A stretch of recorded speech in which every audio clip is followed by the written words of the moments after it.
Okay, so we're almost done. We're almost done. Our third recipe right now is the pumpkin tiramisu. And tiramisu is actually one of my favorite desserts as well, and I'll take it in any kind of flavor.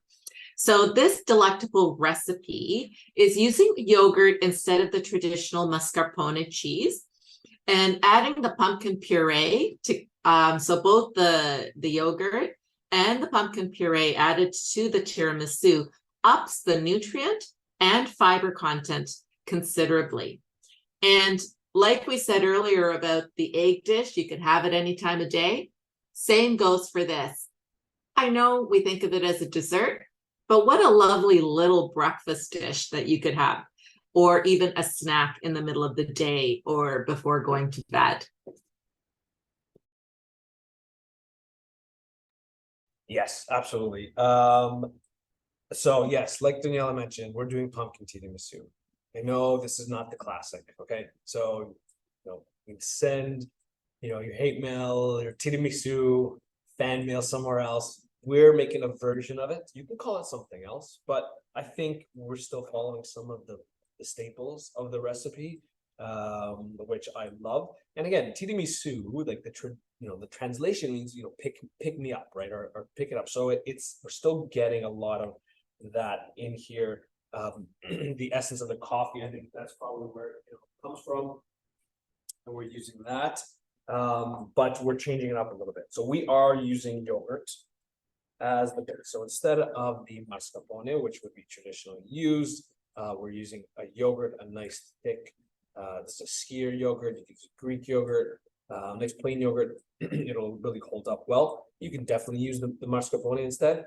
You can also use ricotta in this as well, right? So it depends. It's up to you. I find budget-wise, your yogurt is going to probably be cheaper. Mascarpone can be pretty expensive. So if you want to try something a little different off the beaten path, then give this one a shot. Okay, so in a bowl, we're going to add a cup of plain yogurt. Just using a spatula to do that. And we're going to add a cup of pumpkin puree.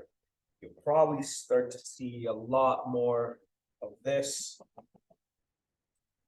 Is this around everyone prepping for Thanksgiving and just the fall in general. So we're gonna add about a cup of the yogurt, cup of the pumpkin puree. Now get the, excuse me, just the pumpkin puree, not the pumpkin pie filling that will have other things added to it. That's meant to be used, ready to use for pumpkin pie. So we're just using the pumpkin puree. And again, most pumpkin puree I have seen come in a can. You can obviously make your own, but if it isn't a can, and again, if you find a little challenging to use a traditional can opener, there are some really great adaptive cooking can openers that make it a little bit easier to grip and to open up the can. They even have automatic ones, sort of electric ones that make it really easy as well. So again, we'll include some links to some of our favorites in the video notes. We have our yogurt, we have our pumpkin puree. We'll add a little bit of cinnamon. If you want to go for the ever popular pumpkin spice, you can do that as well. It's essentially cinnamon, ginger, nutmeg, and clove. So you can even do your own, but I'm just going to go with some cinnamon, a little bit of vanilla, if you like. Again, these are all optional. And I'm going to stir and just stir to combine. I'll throw it to you, Daniela, while I stir this. Sure. So I love the mixture of the yogurt and the pumpkin. So the pumpkin is adding a few more B vitamins. So vitamin B2. It also has some iron in it and fiber, of course. So 1 cup that Jeremy put into this dish has 3 grams of fiber. The yogurt has some good amount of vitamin B12. If you want to get vitamin D, then look for the yogurts that say fortified with vitamin D. So traditionally yogurts have calcium in it and are probiotics.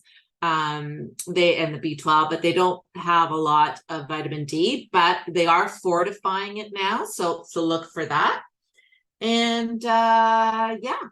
Oh yeah. I wanted to say also about the ricotta, since you mentioned the ricotta before, because the ricotta is whey protein. It also has that vitamin B6 pyridoxine. So if you were to switch out the yogurt and add the ricotta, you get some of that vitamin as well. So those are just a few of the nutrition tips that I have for you. But now back to Jerry.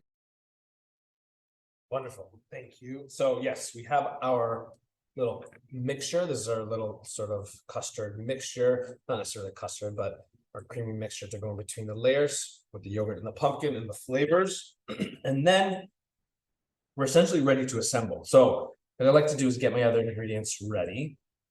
So some brewed coffee. This would be that sort of traditional tea stone, iconic ingredients with our tiramisu. You can use a decaffeinated one as well if you like. You're still going to get the flavor. It all depends on what you want to do.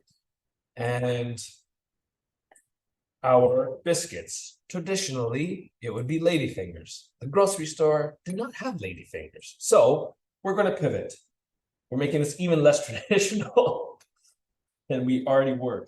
We're going to be using, this is what I found, and you know what, it's okay, use what you like. And a nice little biscuit in between the layers, your favorite I think will work. We're using Biscoff. Biscoff come from Belgium, and I think they actually will work even better in this recipe because it's a biscuit that has some really nice spiced notes in it. So you get definitely when I tasted it, you have some like cinnamon, maybe some clove in there. So I think it'll work even better with a pumpkin themed tiramisu. So that's what we're going to use for our biscuits. Grab yourself a little dish. I have a round one. If you have square biscuits, it might work easier with square, but again, we'll make it work. And I'm going to start with a little base of that custard. Just make sure we'll use the gravity of tipping the dish. Give yourself a nice little base. And then you take your biscuits. Traditionally with ladyfingers, you can just kind of lay them all in a pan. So yeah, usually made with lady fingers, but I love the pivot to the biscuits. I was actually going to say that I was on a flight recently, Air Canada. That's what they gave us, the Biscoff cookies. And I had to take a picture of it because my friend has a dog and his name is Biscoff, and I never heard that name before. So not really a nutrition tip, but just a little tidbit about my previous travels. Hey, we have it all here. Elixir Kitchen. We have all the tips, all the great foodie and nutrition tips.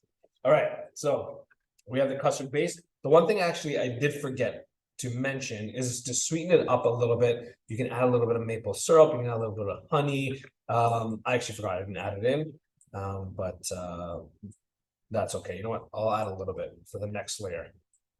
And what's nice is, again, you can add as little or as much as you want. For this amount, like a couple tablespoons of maple syrup should do it. Again, if you have just sugar, you can use that as well. Honey. Okay, so we have the custard as the base. Now I'll take those biscuits and I'm just going to do a quick dip because I'm afraid that they'll fall. These biscuits, that they'll fall apart. So I don't want to leave them soaked for too long. So it's almost like I'm dunking my cookie. And you just kind of layer it right on top of the custard. You might have to zigzag it in there and make it fit. Beautiful. We'll do another layer on top of that. I believe this dish comes from the Veneto region, if I'm not mistaken. It's where it originated. So if you're ever in that area, don't ask for a pumpkin tiramisu. They might kick you out of the country. But at home, you can do whatever you want.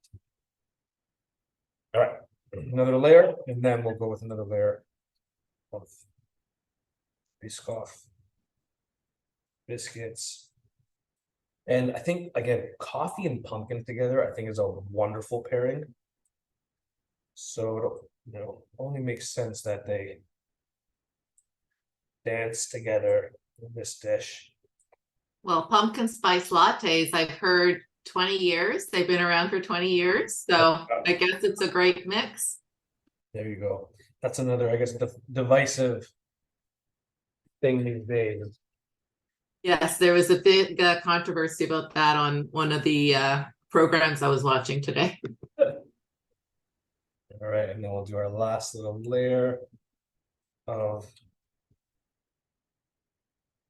the pumpkin and the yogurt, and with the vanilla and the cinnamon, it's really, really nice. Again, I think it's just a really nice sort of fall version. Maybe you can make it for Thanksgiving. It's already around the corner. In Canada, I don't know where you're watching this, and might have some international viewers, but in Canada, it's just around the corner. And I'll just give it a gentle little jiggle shake to sort of flatten it out. And there we go, a little pumpkin tiramisu. If you want to fancy it up, you can top it with a little cocoa. Use a sieve. I'm just sort of skirting through this a little bit easier with just a fork. That looks like pretty good. And that's it. I would put this in the fridge to set a little bit to sort of chill and firm up. What I like to do is me personally, I like it even firmer. So I would even pop it in the freezer for like 10 minutes before serving, which is fantastic. But again, really, really nice little treat / dessert. A little take on a little, departure on the traditional tiramisu. And there you have it. I love it, Jeremy. That looks amazing. Now from this angle, I can't tell. Is that one serving? Is that 2 servings? For me, yes. Yeah, this is, you're probably gonna have 4, maybe. Oh, 4. Okay. I was thinking it was like 1 serving for me too. So that is the end of our session today, and we really enjoyed actually diving deeper into the research on neuropathy and seeing what we could pull out for you from nutrition information and the wonderful tools and tips that Jeremy gave for the kitchen. I mean, I'm actually going to do some of those tips to make my life easier. But yeah, I think it was wonderful. Eating a well-balanced diet can help maintain optimal health even when neuropathy occurs. And as we said earlier, if you are interested in like doing nutrient supplements, make sure you talk to your physicians first, your medical care team. We're here to be able to provide you with some foods that are rich in the nutrients they discuss in the research and help you out that way. Wonderful. And again, for some of those adaptive cooking tools, we'll make sure that we do provide some of the links in the description of the video, so you can check that out. Like always, reach out if you have any questions. We love to chat nutrition and food, and keep in touch. If you are looking forward to our next class, please subscribe and you can click the notification bell. It'll give you a heads up when we have the next class planned. But as always, 3rd Thursday of the month, and in October it is the 19th. I believe the focus will be on food safety. We may even have a special guest, so stay tuned. But until then, happy cooking. Have a wonderful day, everyone. Bye. Adieu. Bye.